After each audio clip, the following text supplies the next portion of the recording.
Ki murupara I naia nei e te iwi, no taua taone te tikiti I Angitūra I te kōwhiringa loto I ngā rangi whakatānei, te kaumārua miriona tāra te uara o taua tikiti. I haere atu mātou ki te rapu ake, nā wai taua tikiti I hoko. Te Wikitoria o ngā Wikitoria, te kaumārua miriona tāra te rahi.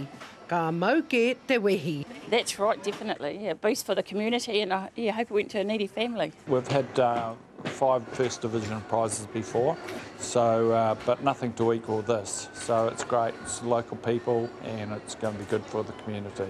Ka repea I pau te kotahi meneti, mai tōku tainga mai ki murupara nei, ka kōrero hia mai kuwai te hunga I Wikitoria. E nari ko tērā mōhio tiana, he Māori. I tēnei wā, kua haere ke atu, kai pōneke. Oh, awesome, awesome. Shit, yeah. Couldn't have happened to better people. Oh, excitement for the town, yeah. And I think it'd be more excited for the whānau. Ko te whakautua noa ētahi, mēnā ko rātau ke I Wikitoria. Oh, I most probably would have went dopey.